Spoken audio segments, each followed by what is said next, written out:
been a while. I guess, Natalie, you want to go ahead and call the roll?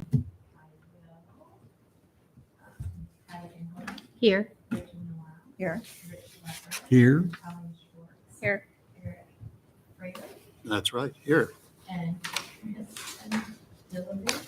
Here. Thank you. So we are missing no one then? Oh, we are missing Preston. You said. Okay. Mhm. I will read the opening statement that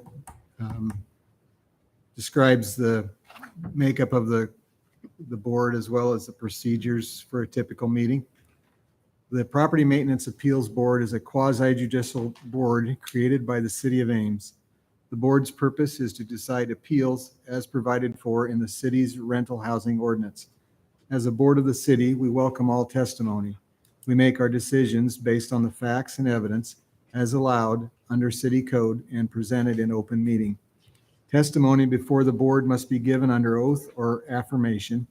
If the proceedings become lengthy, we may ask that testimony be focused on new facts or evidence not already presented. When you are testifying, please address your remarks to the board. The Property Maintenance Appeals Board is an independent volunteer board of citizens. We are not part of the city administration. We are served in our efforts by the recording secretary, Natalie Reckemeyer, building official, Sarah Van Meteren, housing inspectors, Natalie Harrington, Holly McDonald, and Dan Thomas, and assistant city attorneys, Vicki Fielmeyer and Jane Chang. The order of proceedings for each application will be as follows. First, an oral statement summarizing the issues and procedural steps will be presented by the staff. Second, testimony and evidence will be presented by the applicant. Third, the testimony may be heard from any members of the audience who wish to speak in support of or in opposition to the appeal. Next, the board will give the applicant and the city staff an opportunity to present concluding summaries and arguments. And finally, the board will discuss the issues and evidence and come to a decision. Item number 4 on our agenda today is elect officers, both a chairperson and a vice chairperson. Is there an order that you want to see that dealt with?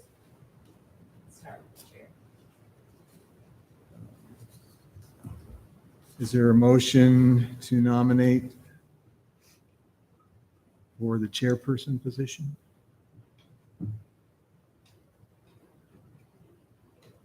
Rich? I would like to nominate Rich Leopard. All right. Any other? Feel like doing it again? I don't mind. I second the nomination. We have a motion and a second.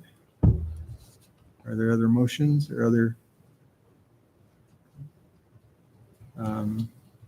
So the motion before us is to elect the chairperson as Rich Lepper. All in favor, say aye. Aye. Opposed? I suppose I abstain. I don't know. You vote for yourself. It's America. Same process for vice chairperson. Anyone like to nominate someone?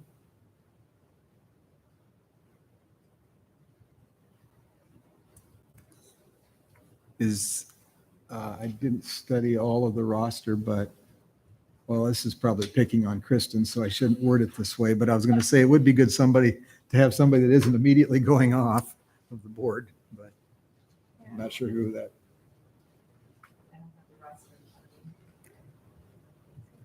Maybe she's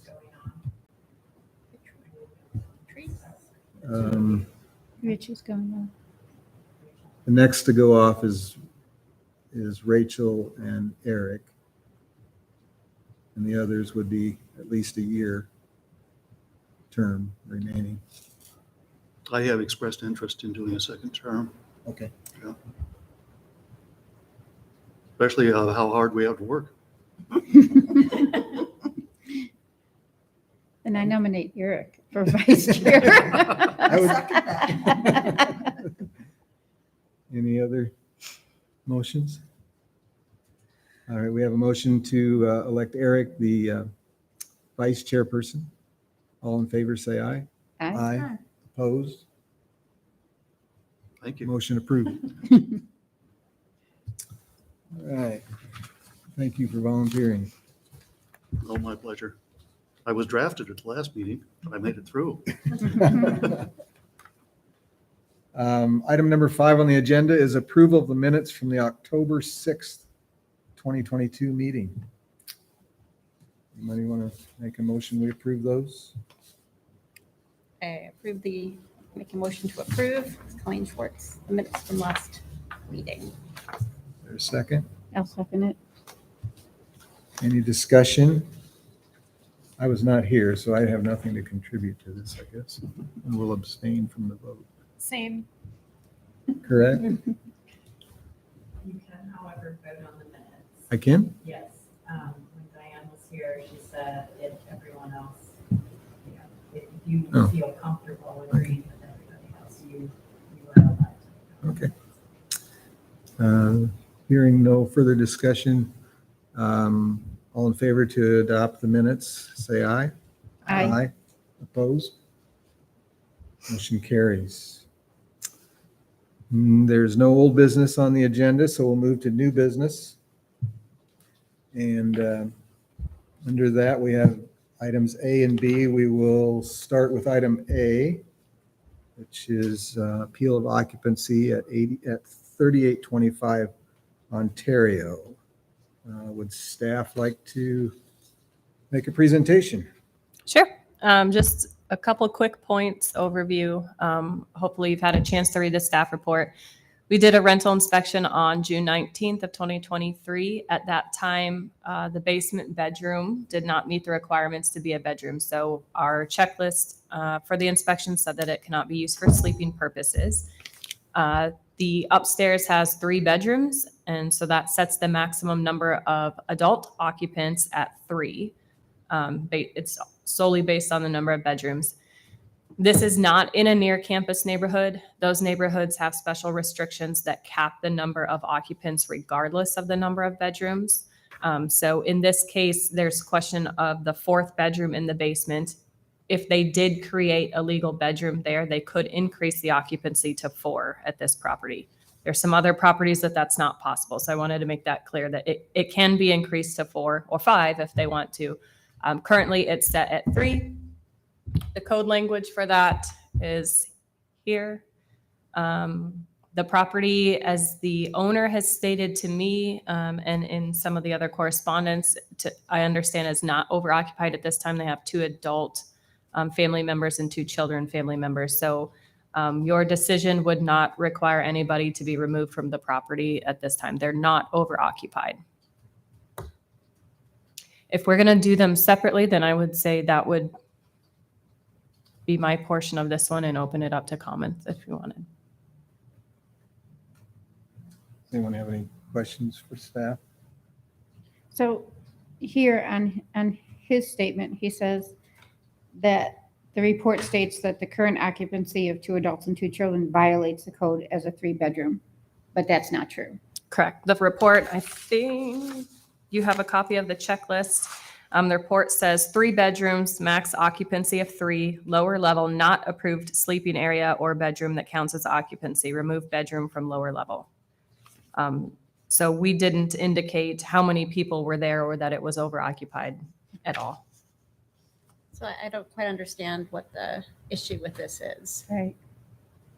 It seems like it's in compliance, and I think unless you want to look at the second one first. Yeah, that what we may want to ask the appellant. The second one might determine whether or not the occupancy can be increased. Right. If that's the case, we could hear that one first and make a motion on that prior to this one. Is that the case? Yeah. Okay. So I would say we can maybe use this information. We'll go on to the next, is it Okay. item B? And then we Okay. can make a motion on that and come back to So this. go ahead with your report on item B then.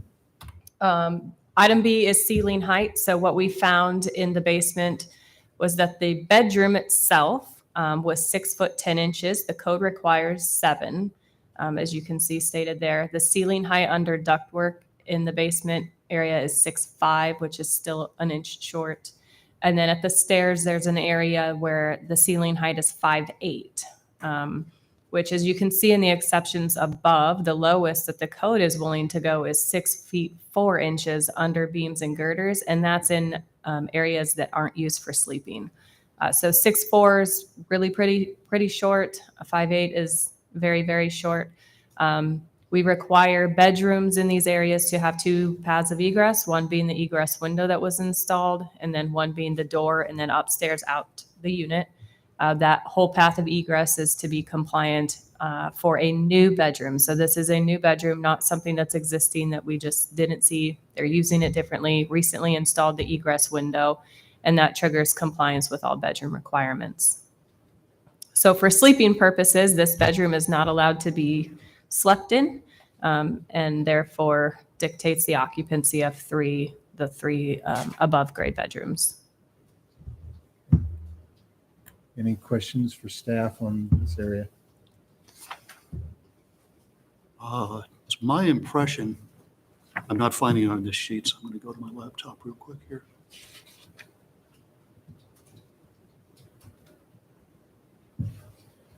I think we're on page 3 of what we were given electronically.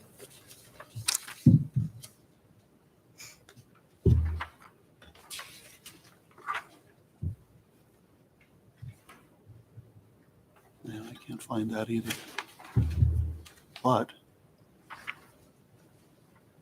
seemed to me from page 3 of the electronic submission that the ceiling in the room itself is 6'10", which is 2 inches shorter than code, and then 6'5" below the ductwork, which is 1 inch shorter. Correct. But on page 3, there's a phrase that seems to indicate that the city is willing to forgive that because it's been done in the past.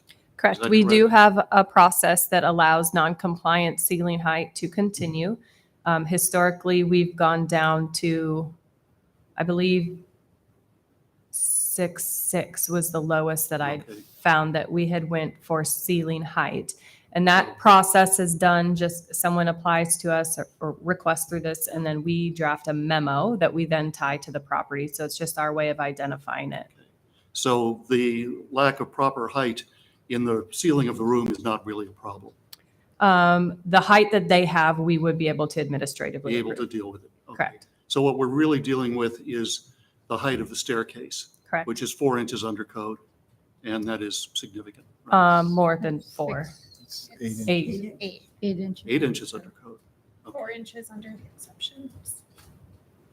Okay, So it's 5'8". Under beams and girders, we allow 6'4". So it's 8 inches lower than what we would allow under permanent obstructions in the ceiling.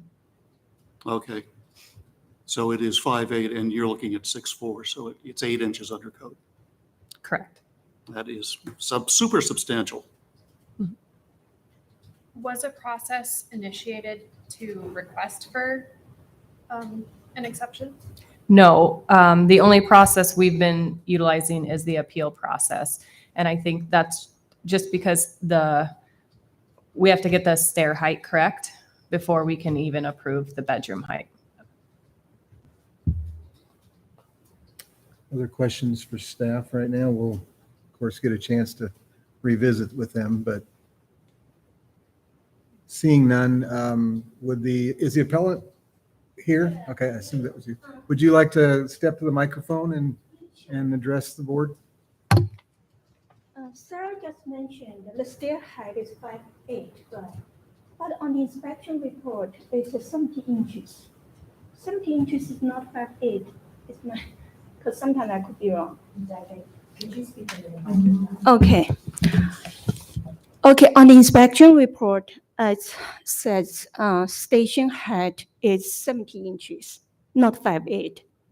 So I don't know where this 5'8" comes from. I do think it'd be good if you would introduce yourself just for our Okay. written record. I'm Deepay. I'm the owner, property owner of the 38 to 25 Ontario house. So I'm the one doing appealing here. Oh, okay. Okay, so it's 5.8 feet, not 5 feet 8 inches. So it'd be 5'10". Okay, Yeah, Sorry so it's about- sorry about 5'10". that. 5'10". Okay. Yeah. 6 inches.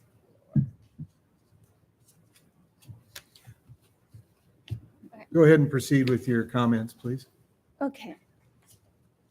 I just want to read my statement because everything is included in my statement.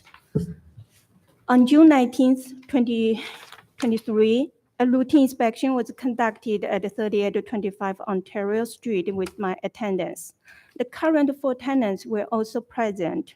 They are a family of 2 adults and 2 elementary school girls.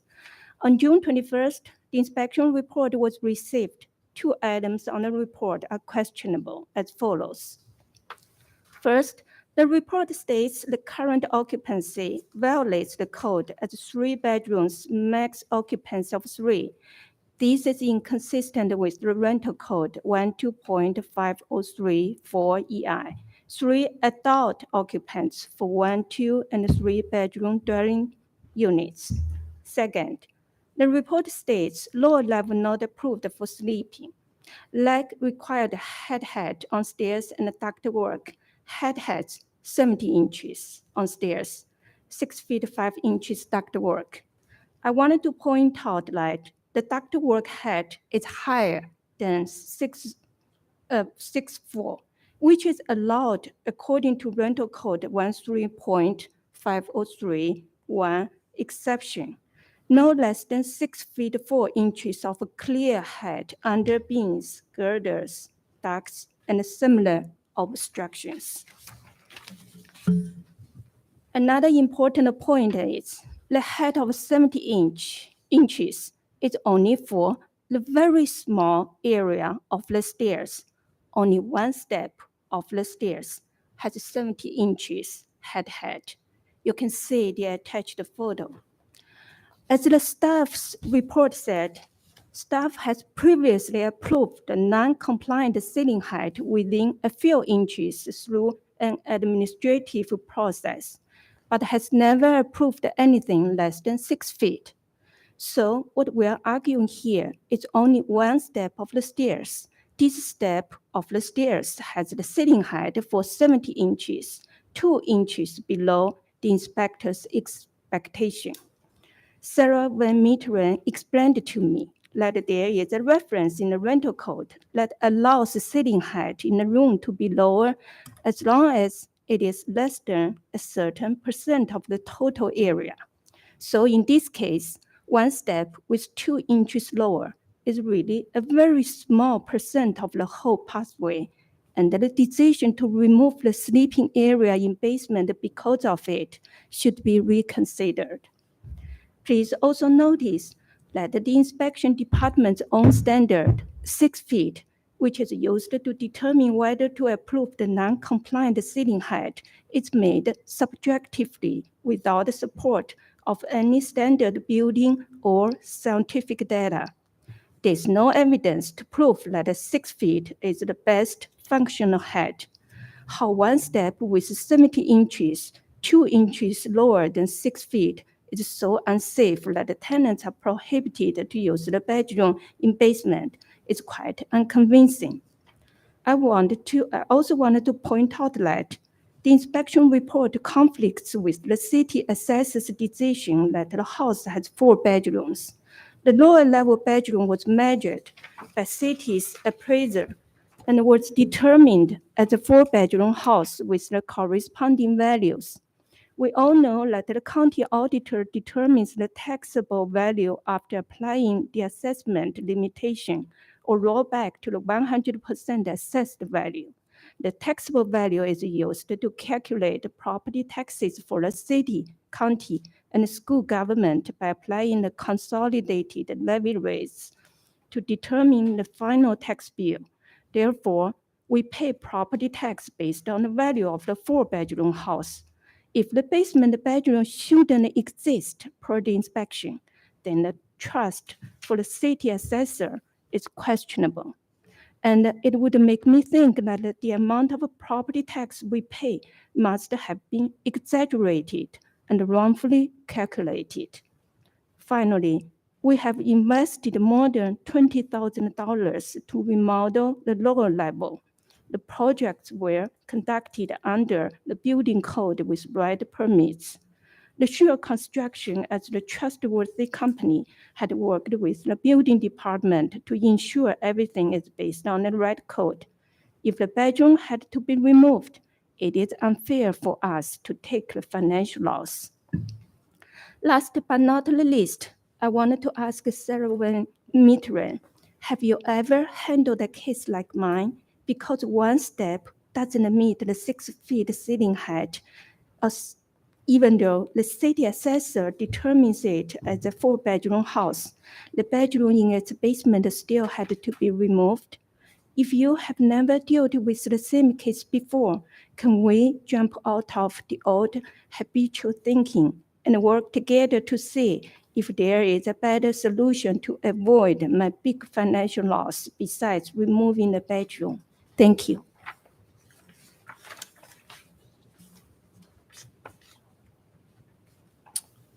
Does anyone have any questions for the appellant? When did you buy this house? I bought the property 5 years Speaking to the microphone. 5 years ago, 5 years. 5 or 6 years ago. Was it already a rental unit at that time, or did you make it a rental house? It's been a rental house since I bought it. Since you bought it, but was it a rental before you bought it? I'm not sure.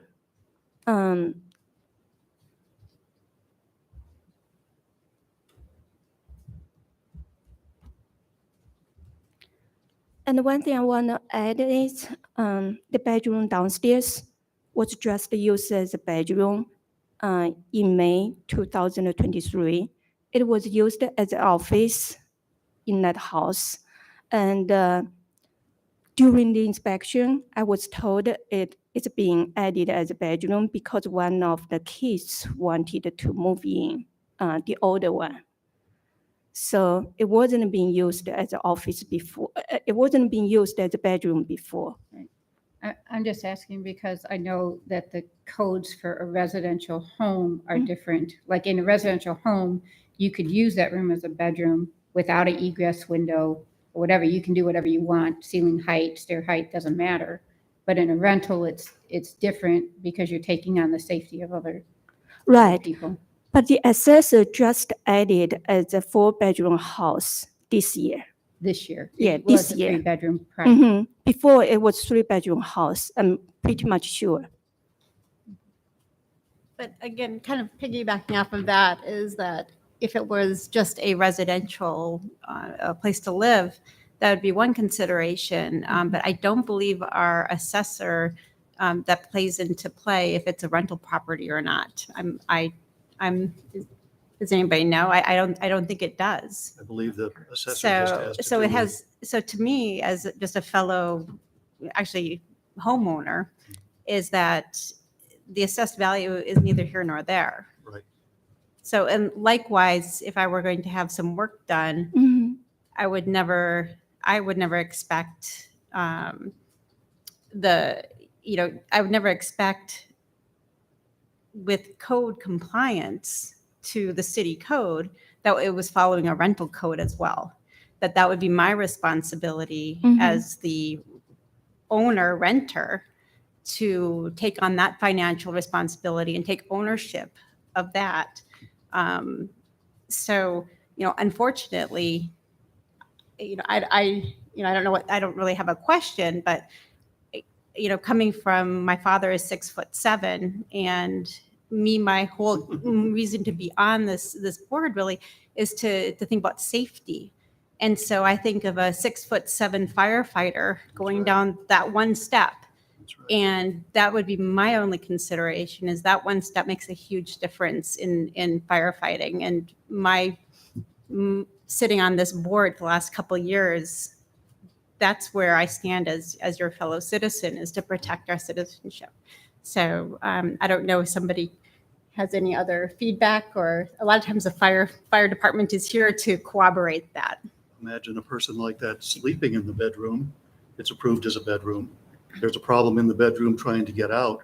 Right when you're most vulnerable, that's when you'd hit it. Right. And again, if it was your house, it's one thing, but if you're renting it out, you're taking on that risk. And by us as a city to allow that to happen, we don't want to take on that risk of safety. And for 6 inches. Don't know.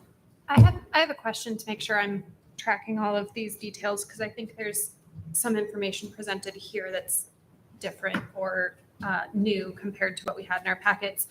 Are you marketing this property as a 4-bedroom unit? No,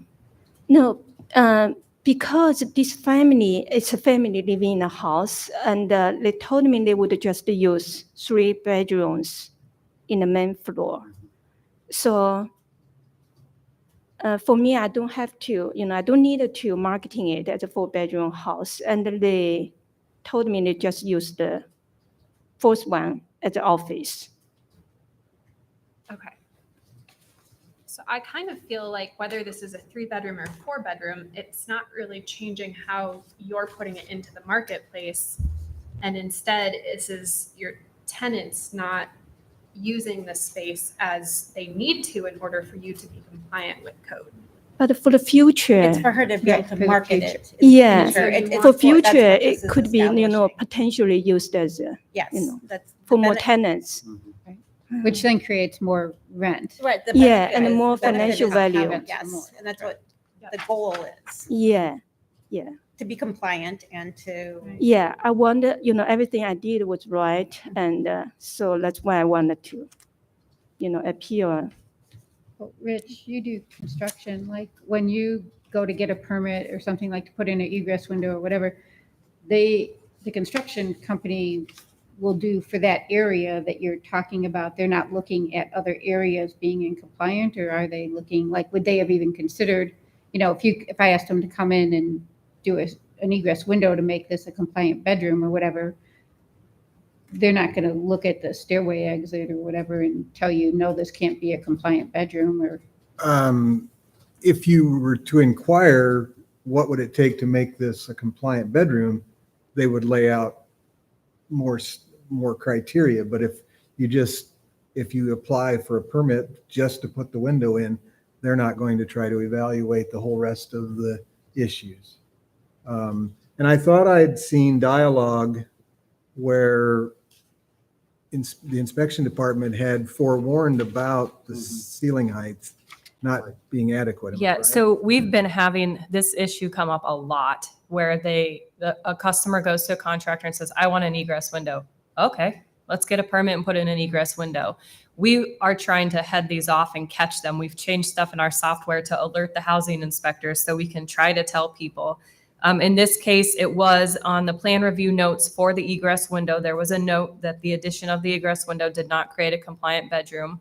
And there's another property that the same person put one in previously and agreed that it didn't make a bedroom. They understood that all of these other things had to come in play too. So we make a note that goes to the contractor, though, kind of what you're saying, that's pulling the permit might not always get back to the owner. But we have had a similar experience with the same owner in a different property where they acknowledged that these other things were needed to make a bedroom, and that at this time that wouldn't be considered a bedroom. So this has occurred before with the same owner. It's a different location, different house. It's a different house, Mm-hmm. That the same one, situation. yeah, not exactly same. Mhm. Actually, that one has different issues, like with smoke detectors. And that one, I acknowledge that should be used as a 3-bedroom. Yeah. And also, city assessor didn't, determine it as a 4-bedroom house. But changing one thing doesn't make it fully compliant.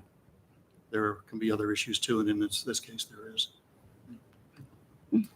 I'll I'm also thinking point, about, at the moment, you want to use this as a bedroom for a child who might not have a problem getting up there, at least until she grows. Mhm. What if this family moves out, another family moves in, and your 6'7" father is using it as a bedroom?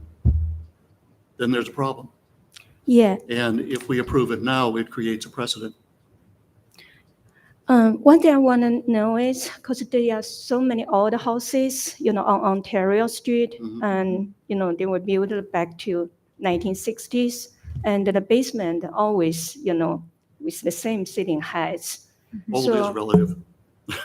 So if any family, wanted to live there and wanted to rent a house there, and, people are growing like more and more high and high, and how would you do?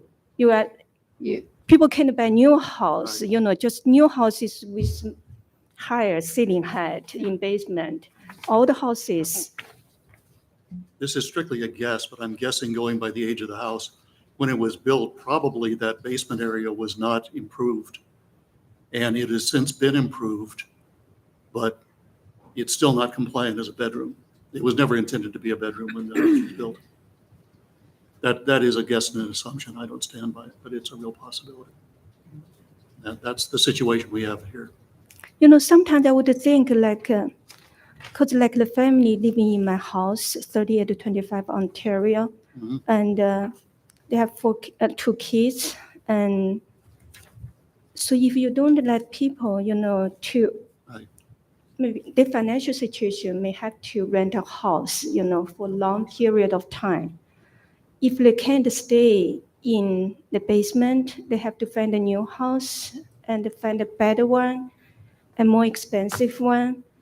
Mhm. So why can we, pay some attention to the tenants' living situation?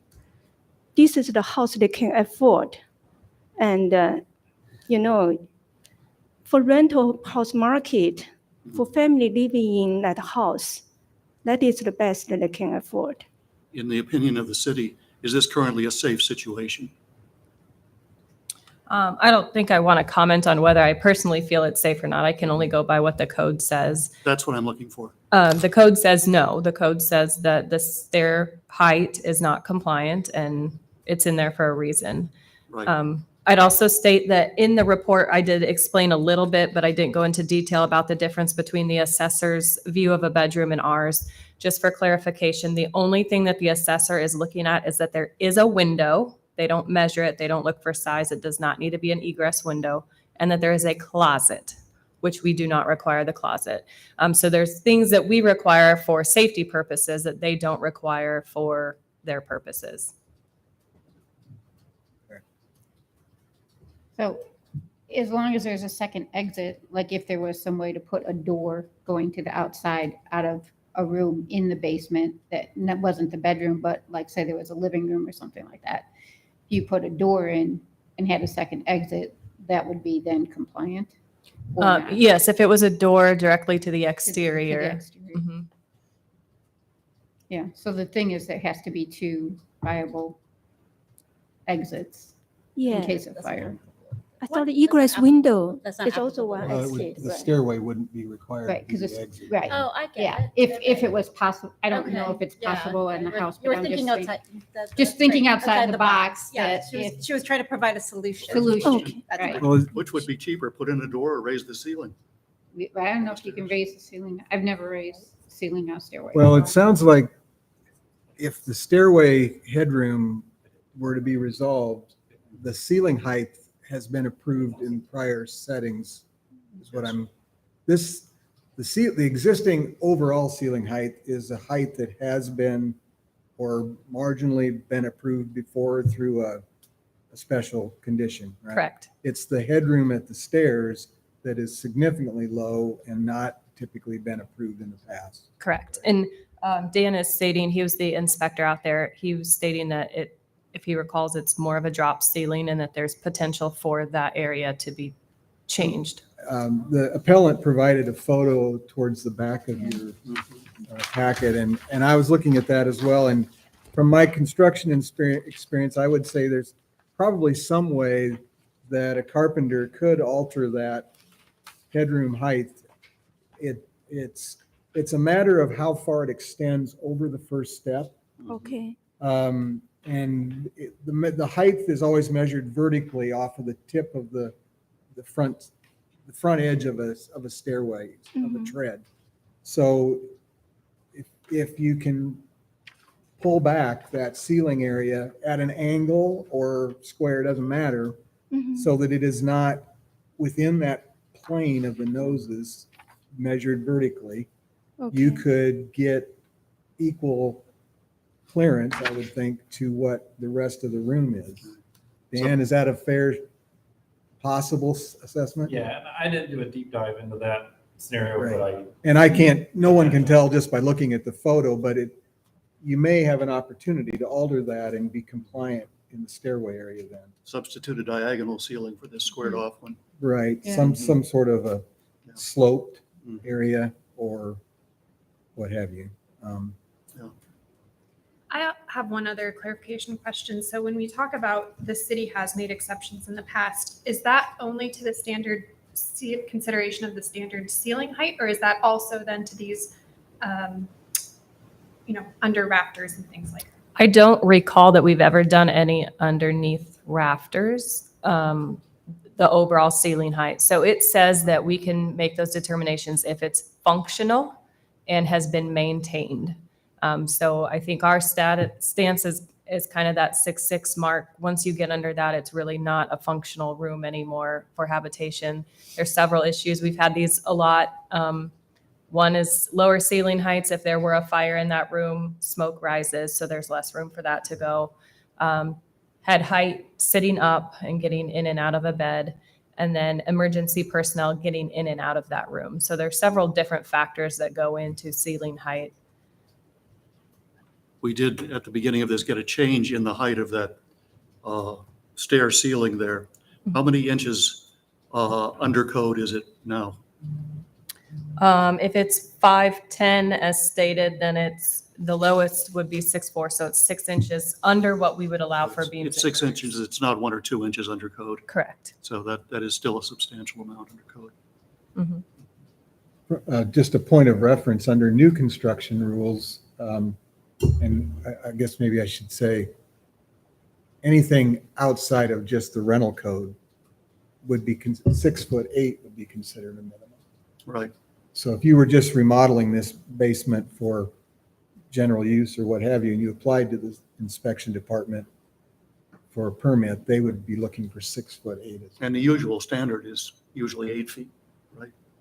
No, 6'8" would be the usual minimum. I mean, it could be more. Mhm. I'm not talking ceiling height, I'm talking at the stairway, the Oh, clearance of I the see. stairway. So I guess maybe to summarize, the rental department is being lenient when they're saying 6'4". Mhm. It's actually adjusted.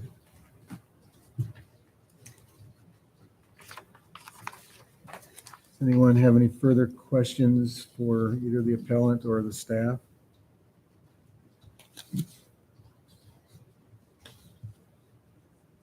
Point of order would be that we would, question on the point of order, would we take a vote just then on item B in new business first? And then address item A, or?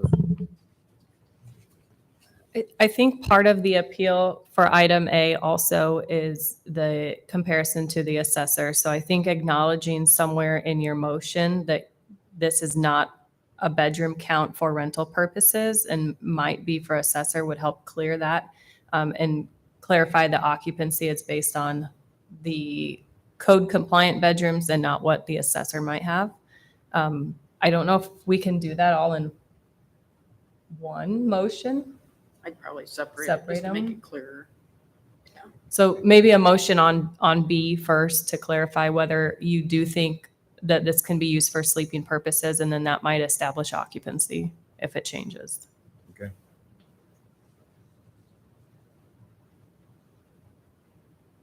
And could you state what you see as the minimum requirement for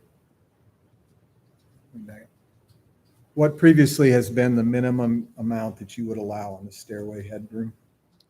I would say if we were doing an administrative approval, we would probably be able to go down to 6'4". 6'4". Ma'am? Because on staff's report, it says 6 feet. Then, like, has never approved anything less than 6 feet. It's 6 feet is the minimum.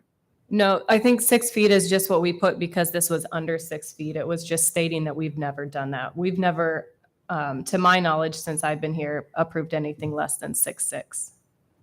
Less than 6'6". Mhm. Okay. And you're talking about the ceiling height of bedroom or stairway. Of bedrooms. Okay. I don't recall ever doing an administrative approval for anything over a stair or under the 6'4" exception. The administrative approval part is not for this board to opine on. That is for the building official to make Okay. that determination, okay? And I think, Sarah, you also indicated a administrative approval could be done to, if the headroom at the stairs were accepted, then, or if adjusted to be acceptable, then you could do an administrative approval on the existing ceiling height. and the Correct. rest of the space. Correct. I believe the stair height is the only impediment to making that a bedroom.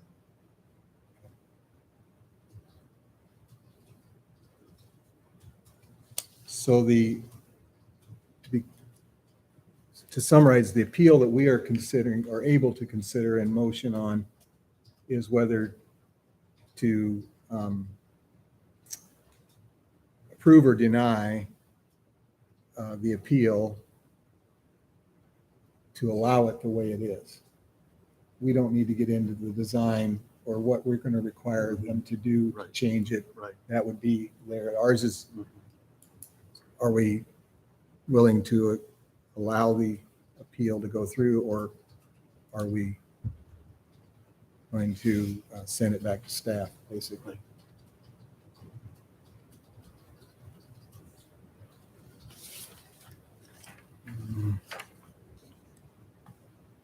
Kind of struggled with the wording, and I know it's I guess it's right in here, the way that, I'll go ahead and I'll move that the Property Maintenance Appeals Board denies the appeal, and we found that the code has been correctly interpreted and the provisions do fully apply.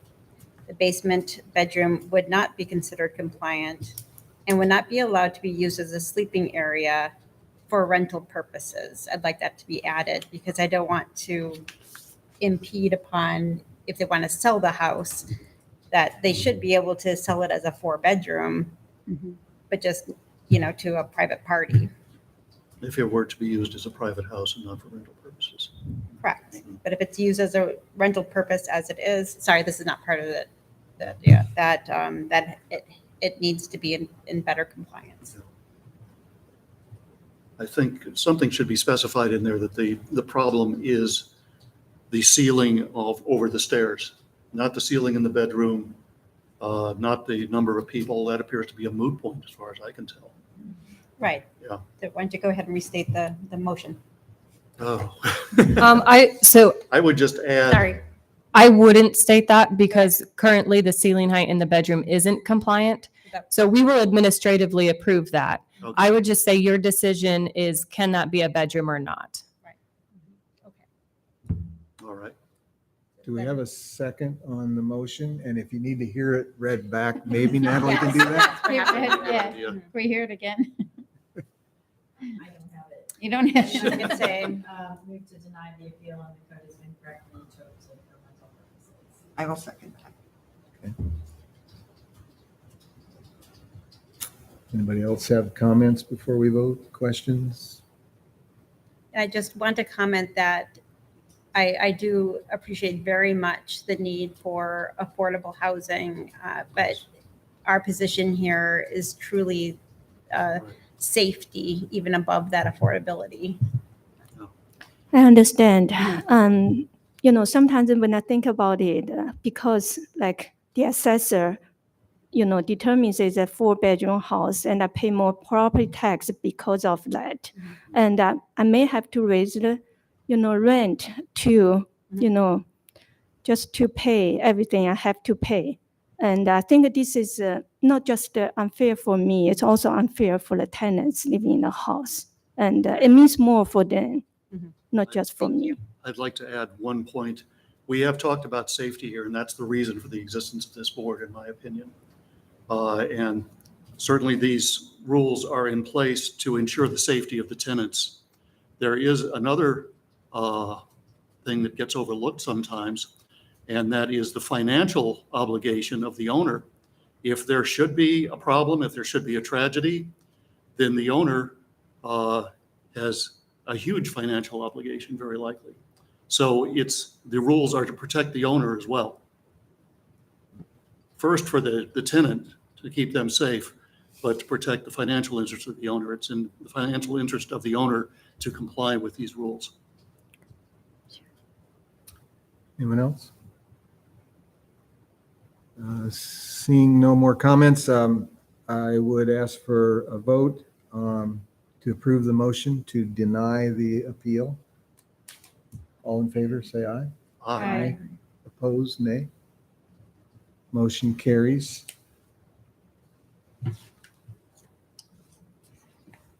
And then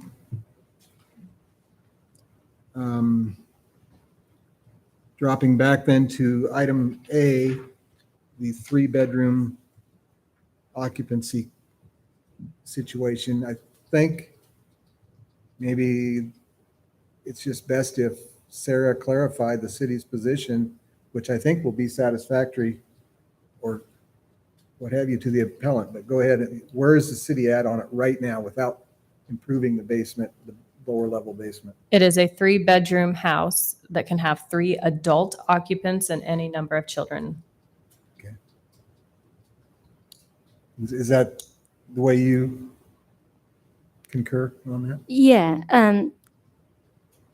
because on the inspection report, it just says occupants of 3. It didn't, specify like 3 adults, Oh, it's- which makes me looks like violated, the rental code. So that's why I appeal.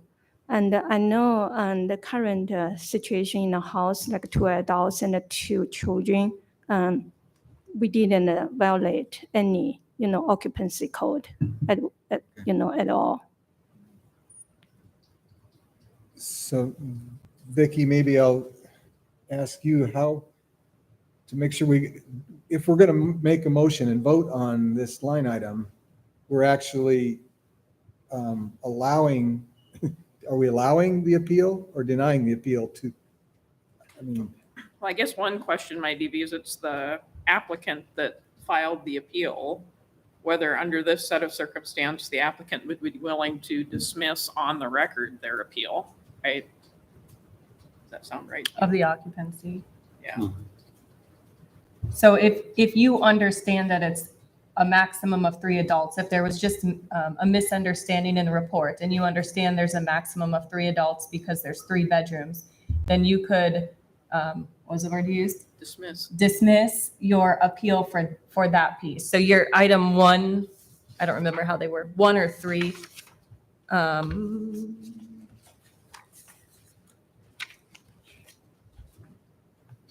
Item 3 that you listed on your appeal says requirement of max occupancy. You could dismiss that and just say that it was a misunderstanding, that you understand that it is an occupancy of 3.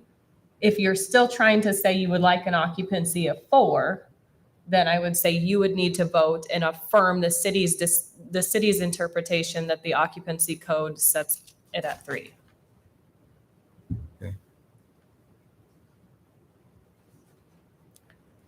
are you willing to dismiss it or shall we take action which sets it at 3? Just for the record. On the inspection report, it says occupants of 3.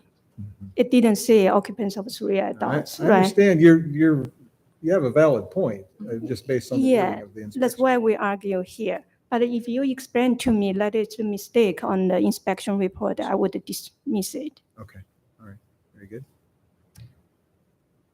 I feel like it'd be helpful if you could just make a motion and affirm the decision that 3 adults is the maximum occupancy for a 3-bedroom Okay. dwelling unit. So basically, you would be saying that this section has been interpreted correctly. So 3 adults and an unlimited number of children. Correct. I think that's where the misunderstanding came from. Yeah, so I think to Counting have 2 that in adults and 2 writing, children just that is 4. clarification might be helpful. Would someone like to make a motion? I motion that based on code, 3-bedroom allows for 3 adult occupancy and was interpreted correctly, And unlimited children. and unlimited children. That's second. I'll second it. All right. All in favor of the motion, say aye. Aye. All opposed, nay. Motion carries.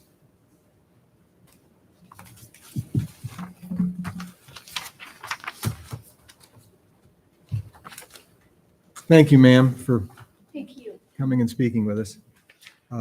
As a matter of record, I need to read that any person desiring to appeal this decision to a court of record may do so within 30 days after the filing of this decision.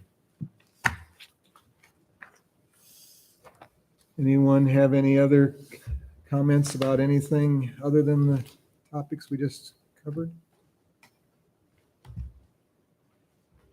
I would entertain a motion to adjourn. In a second, all in favor, say aye. Aye. Aye. Motion carries. We are adjourned.